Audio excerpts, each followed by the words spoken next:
Sa isang malayong bayan na ang tawag ay San Gabriel, may isang alamat na ikinukwento ng mga matatanda sa bawat henerasyon.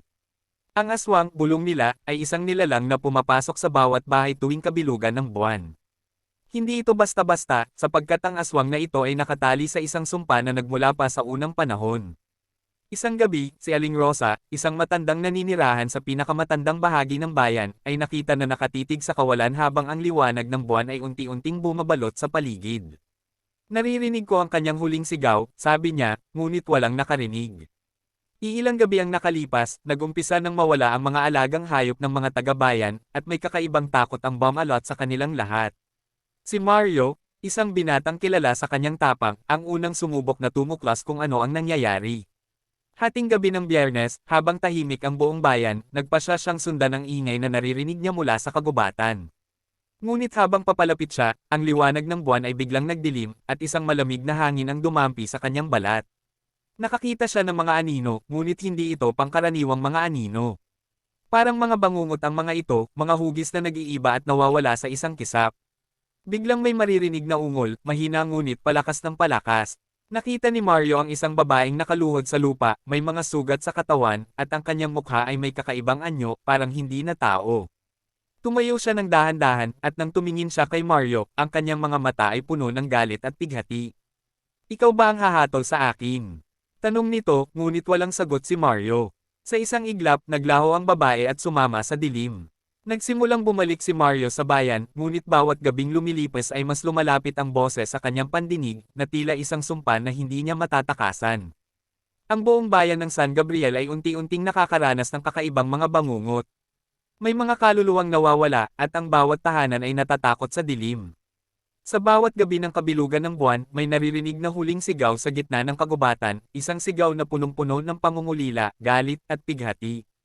Ang sumpa ng aswang ay bumabalik, at ang bawat isa ay natutulog na may takot na baka sila ang susunod. Hanggang sa ngayon, walang makapagsabi kung saan nagtatapos ang kwento ng aswang, o kung patuloy itong maglalakbay sa dilim, naghahanap ng katarungan para sa kanyang nawawalang kaluluwa. Lumipas ang ilang linggo mula nang magsimula ang sunod-sunod na pagkawala ng mga tao sa San Gabriel. Sa bawat gabi ng kabilugan ng buwan, tumitindi ang takot ng mga taga-bayan, at ang bawat isa ay nagtatago sa kanilang mga tahanan bago pa magdilim. Hindi makakalimutan ng mga tao ang bangungot ng mga biktima, ang tila walang katapusang paghabol ng isang nilalang sa kanilang panaginip, isang babaeng may mga matang pulang-pula sa galit. Si Mario, na siyang unang nakakita sa aswang, ay nagpa siyang tapusin ang sumpa. Sa tulong ng ilang matatanda sa bayan, natuklasan niya na ang babae sa kagubatan ay si Lucia, isang dalaga na pinagbintangan ng pangkukulam noong unang panahon at nasentensyahan ng kamatayan ng mga albularyo ng San Gabriel. Bago siya mamatay, nag-iwan si Lucia ng huling sumpa na ang kanyang kaluluwa ay babalik sa tuwing magkakaroon ng kabilugan ng buwan upang maghaiganti sa mga itay sa kanya. Nagdesisyon si Mario na pumunta sa kagubatan sa gabi ng susunod na kabilugan ng buwan, dala ang isang sinaunang anting-anting na ipinasa pasa sa kanilang angkan na sinasabing kayang magtali sa isang ligaw na kaluluwa. Kasama ang kanyang mga kaibigan, pumasok sila sa kagubatan na may takot ngunit puno ng determinasyon. Nang sumapit ang hating gabi, narinig nilang muli ang malalim na sigaw mula sa gitna ng kagubatan. Nagsimulang lumamig ang paligid, at isang makapal na hamog ang bumalot sa kanila. Biglang lumitaw ang anino ni Lucia, ang aswang na bumabalik upang maghaiganti. Ang kanyang mga mata ay puno ng galit, at ang kanyang mukha ay nakangisi, isang ngiting puno ng sakit at pighati. Bago pa sila makalapit, bumuhos ang malakas na ulan, tila nagpapahiwatig ng kaguluhan at panganib. Akala nyo'y matatapos nyo ang sumpa ko. Hindi ako titigil hanggat hindi nyo nararamdaman ang sakit na dinanas ko. Bulong ni Lucia, ngunit ang kanyang boses ay tumagos sa kanilang mga pandinig tulad ng isang matalim na kutsilyo. Habang papalapit si Lucia, itinaas ni Mario ang anting-anting at nagsimulang magdasal ng mga lumang salita mula sa kanilang mga ninuno. Ang bawat salitang lumalabas sa kanyang bibig ay tila nagpapahina sa anyo ni Lucia, ngunit kasabay nito, nagiging mas mabagsik ang kanyang hitsura, ang kanyang balat ay nagiging parang uling, at ang kanyang mga mata ay nagliliyab sa galit. Nagsimulang manginig ang lupa, at ang mga puno ay tila gumagapang na parang mga kamay na nagtatangkang dakmin ang bawat isa sa kanila. Ngunit sa kanyang huling sigaw, sumigaw si Mario ng huling dasal at itinuro ang anting-anting kay Lucia.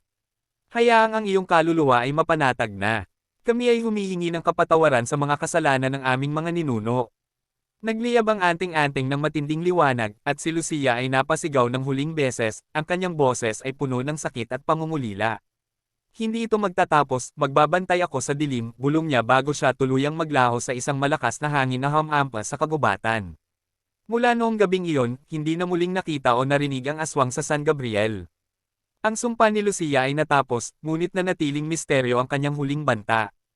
Tuwing kabilugan ng buwan, ang mga tao ng San Gabriel ay nananatili pa rin sa kanilang mga tahanan, natutulog ng may dasal na sana'y mapanatag ang kaluluwa ni Lucia. Sa huling pagkakataon, narinig ni Mario ang huling bulong ng aswang sa kanyang panaginip. Huwag kayong magpapabaya sa dilim sapagkat naroon ako, nagmamasid. Mula noon, ang buong bayan ay nanatiling tahimik, ngunit ang takot na dala ng kanilang bangungot ay hindi na nawala. Ang anino ni Lucia ay naging bahagi na ng dilim sa San Gabriel, isang paalalang kailanman ay huwag lalapas tanganan ang mga nag-iisa, naghihinagpis sa gitna ng gubat.